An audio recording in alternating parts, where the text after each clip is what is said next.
મહત્વના સમાચાર પ્રાપ્ત થઈ રહ્યા છે દ્વારકાથી। દ્વારકા જિલ્લાની પ્રાથમિક શાળાઓમાં રજા જાહેર કરવામાં આવી છે। દ્વારકાની પ્રાથમિક શાળાઓ આવતીકાલે બંધ રહેશે। ભારે વરસાદની આગાહીને પગલે આ નિર્ણય લેવામાં આવ્યો છે। દ્વારકા જિલ્લામાં એનડીઆરએફની ટીમ તૈનાત કરવામાં આવી છે। આજે દ્વારકામાં 10 ઇંચ વરસાદ પડ્યો છે।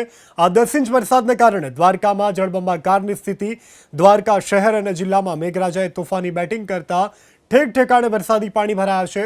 આ પાણી ભરાવાની સમસ્યાને લઈ અને દ્વારકા જિલ્લાની પ્રાથમિક શાળાઓમાં રજા જાહેર કરાઈ છે। દ્વારકાની પ્રાથમિક શાળાઓ આવતીકાલે બંધ રહેશે। ભારે વરસાદની આગાહીને પગલે આ નિર્ણય સ્થાનિક પ્રશાસન દ્વારા લેવામાં આવ્યો છે।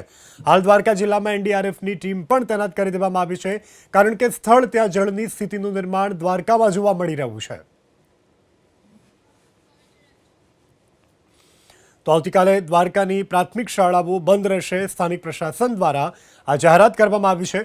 દ્વારકામાં પડેલા 10 ઇંચ વરસાદને કારણે દ્વારકાના મુખ્ય જે રસ્તાઓ છે, મુખ્ય બજારો છે, ત્યાં અત્યારે જળભરાવની સ્થિતિ યથાવત જોવા મળી રહી છે।